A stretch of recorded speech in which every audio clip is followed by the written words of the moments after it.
আসসালামু আলাইকুম, কেমন আছেন সবাই? আমিও আলহামদুলিল্লাহ ভালো আছি। চলে আসলাম আর একটা রেসিপি নিয়ে। খুব সহজভাবে রান্নাটা করব আমি। দেশি মুরগি রান্না করব। তো আমার সাথেই থাকুন আপনারা। খুব সহজভাবে রান্না করব আমি আজকে এই রান্নাটা।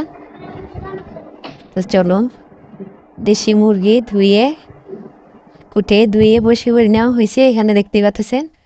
একটা হাঁড়িতে দিয়ে দিচ্ছি মাংসগুলো, হাতে মেখে রান্না করব খুব সহজভাবে। যারা একদম রান্না বাড়া জানেন না তাদের কারো না কারো উপকারে আসবে রান্নাটা।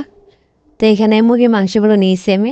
তো কারো কাছে যদি ভালো লাগে ভিডিওটা দেখে প্লিজ একটা লাইক দিয়ে দিবেন আপু ভাইয়েরা। আর যারা আমার চ্যানেলটাতে নতুন আসবেন প্লিজ একটা লাইক দিয়ে ভিডিওটা দেখবেন। বেশি ভালো লাগলে ভিডিওটা দেখে যদি ভালো লাগে তো সাবস্ক্রাইব করে দিয়ে আমার পাশে থেকে যেতে পারেন। যখনই কোনো নতুন ভিডিও দিব আপনাদের পাশে চলে যাবে, সময় করে দেখে নিতে পারবেন। যারা আমার চ্যানেলটাতে নতুন আসবেন আমাকে সাবস্ক্রাইব করে আমার পাশে থেকে যাবেন। তা আমিও আপনাদেরকে একদিন পরে ব্যাগ দিয়ে দিব ইনশাল্লাহ, সময় করে ভিডিও দেখে দিব। তো আপনারা আমার পাশে থেকে যাবেন। তো এই যে মাংসগুলো দেওয়ার পরে হাঁড়িতে পেঁয়াজ কুচিগুলো দিয়ে দিচ্ছি আমি। এখানে এক বাটি পেঁয়াজ কুচি দিয়ে দিলাম, আর এখানে জিরা বাটা দিয়ে দিচ্ছি, আদা রসুন বাটাও একসাথে দিয়ে দিব। জিরা বাটা 2 চামচ দিয়ে দিয়েছি 4 চামচে।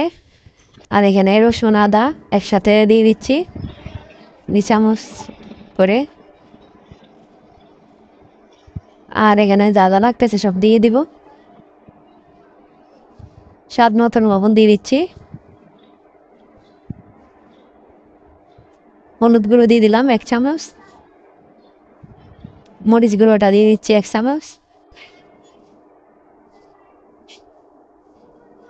আর দিয়ে দিব এখানে তেজপাতা, দারচিনি, এলাচ এগুলো দিয়ে দিলাম। ধনিয়ার গুঁড়োটা দিয়ে দিব। ধনিয়ার গুঁড়ো দিয়ে দিলাম 1 চামচ। তো এখানে আর একটু পরিমাণ আদা দেখতে পাচ্ছেন, এটা কুচি কুচি করে দেওয়া হয়েছে মেশিন দিয়ে। একটা গ্রান আসবে এইভাবে দিলে আদাটা। তো আর দিয়ে দিচ্ছি সাদা তেলটা, আর কি সোয়াবিন তেল। তেলটা দিয়ে ভালো করে হাতে মেখে নিয়েছি। আমি বাটা আদাও দিয়েছি, তারপরে এখানে গুঁড়ি গুঁড়ি করে কুচি কুচি করে দিয়ে ভালো করে হাতে মেখে নিয়ে চুলাতে বসাই দিব আর কষানো পর্যন্ত অপেক্ষা করবো। এই যে কষে আসতেছে, তো কষে আসলে এখানে কিন্তু 2টা আলু দেওয়া হবে মাংসটার সাথে।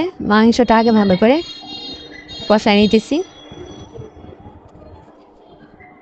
দেখতে পাচ্ছেন ভালো করে কষাচ্ছি।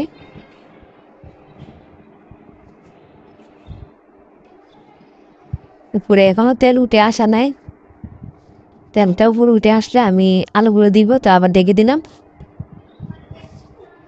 তো এই যে এখন দেখতে পাচ্ছেন তেলগুলো উপরে উঠে আসছে, মানে কষানো হয়ে গেছে মাংসটা। আর এর ভিতরে আলুগুলো দিয়ে দিচ্ছি, বিটে টমেটো দিয়ে দিয়েছি। এখন আবারও ভালো করে একটু কষাই নিতেছি। এখানে 3-4টা কাঁচামরিচ আমি আস্ত দিয়ে দিয়েছিলাম। ভালো করে একটু কষাই তারপরে আমি এখানে জলটা দিব। তা আবার ডেকে দিলাম। এই যে এখন কষে আসছে, এখন আমি এখানে গরম পানিটা দিব। গরম পানি দিয়ে জলটা দিয়ে দিচ্ছি। 1 মগের একটু বেশি দিয়েছি আমি, বেশি দিব না কারণ এটা বেশি জল রাখবো না, মিডিয়াম করে জলটা রাখবো রসা রসা। এখানে দিয়ে দিচ্ছি জয়ত্রী, জায়ফল এগুলো গুঁড়ো নামানোর কিছুক্ষণ আগে আর কি, মানে বলক আসার পরে দিয়ে দিয়েছি। তো লাস্ট পর্যন্ত থাকুন, দেখতে পাবেন। দেখে দিলাম কত যে সুন্দর হয়েছিল কালারটা। এই যে রান্না শেষ, দেখুন কত কালার সুন্দর হয়েছে রান্নাটা। তো এইভাবে চটপট করে নিতে পারেন যারা জানেন না রান্না বাড়া। জানি না এই পর্যন্ত কেউ আছেন কিনা, যদি থেকে থাকেন অনেক অনেক ধন্যবাদ ভিডিওটা দেখার জন্য আমার পাশে থেকে। আমিও ইনশাল্লাহ থাকবো আপনাদের পাশে। তো সবাই ভালো থাকবেন, সুস্থ থাকবেন। আল্লাহ হাফেজ।